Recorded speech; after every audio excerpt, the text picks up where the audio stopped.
A chilling question echoes through the darkness. Who wants Ibrahim Traoré, Africa's boldest revolutionary, dead, and why are they so desperate to silence him? In a hidden meeting in Abidjan, Côte d'Ivoire, a group of faceless conspirators gathers, their whispers plotting the end of Burkina Faso's fearless leader. Ibrahim Traoré stands before a roaring crowd in Ouagadougou, his words igniting hope, unaware of the danger creeping closer. This is no ordinary tale. It's a conspiracy that could reshape a continent. A story of betrayal, sacrifice, and defiance that will grip listeners with its intensity and leave them questioning the forces shaping Africa's future. At just 37, Ibrahim Traoré has sparked a revolution in Burkina Faso, a nation exhausted by decades of foreign dominance. His bold vision has transformed the country, nationalizing gold mines to reclaim wealth stolen by outsiders, building cashew processing plants to create jobs for thousands, launching a postal bank to give ordinary people financial power. By expelling French troops and forging alliances with Russia, he has openly challenged the grip of Western powers, positioning himself as a Pan-Africanist icon whose influence stretches from Lagos to Nairobi.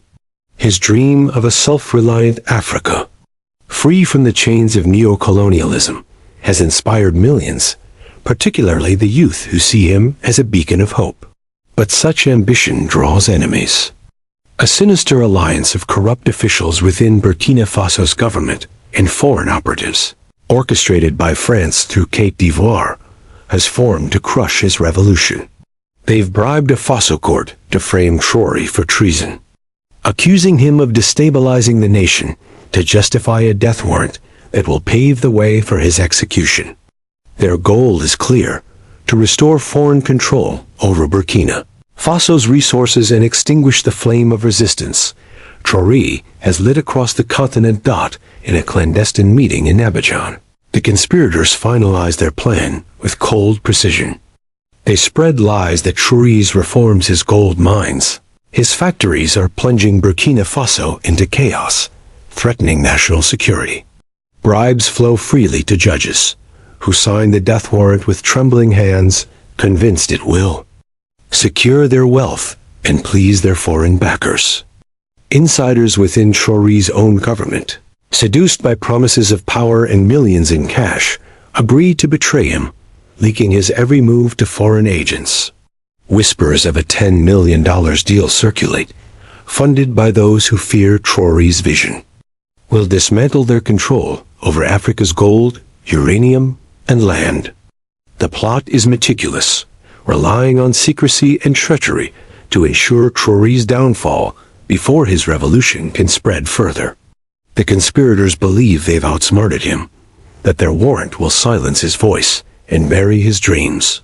Traoré presses on, undeterred, walking through a cashew processing plant in Ouagadougou, where workers greet him with cheers, their faces alight with hope. His speeches paint a vivid picture of a Burkina Faso free from foreign exploitation, a nation where every citizen has a stake in its future. He speaks of gold mines returned to the people, of factories humming with local labor, of a postal bank that lifts families out of poverty. But the shadow of danger grows. A group of loyal supporters uncovers the death warrant, their warnings reaching Traoré through urgent, hushed meetings in safe houses under the cover of night.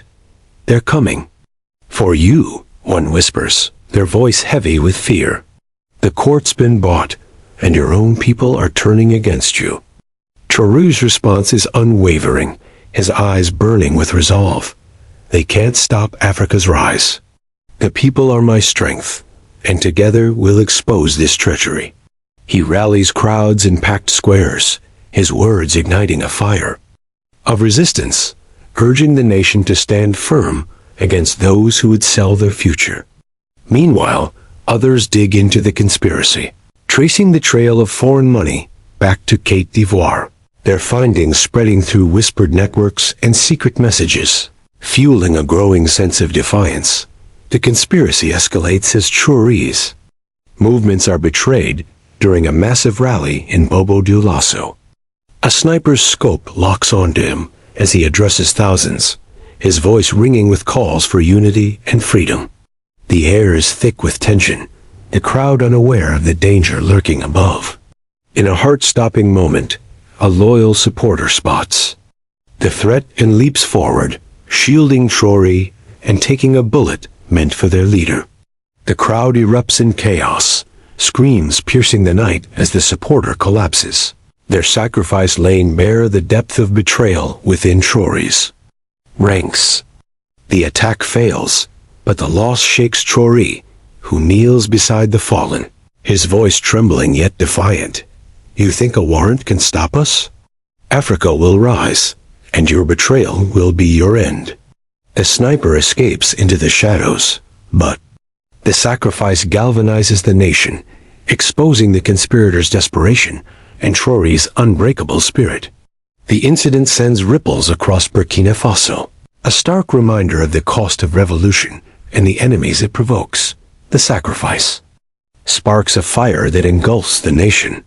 From Ouagadougou's bustling streets to remote villages, people pour out in protest, their voices shaking the foundations of power. Social media explodes with evidence of the death warrant, posts and videos revealing the foreign hands pulling the strings. Rural communities, long sidelined, join the uprising, their chants echoing through dusty plains, demanding justice and an end to foreign interference. The Faso court, once confident in its corruption, falters under the weight of the nation's anger, its judges hesitating to enforce the warrant as protests swell outside their chambers.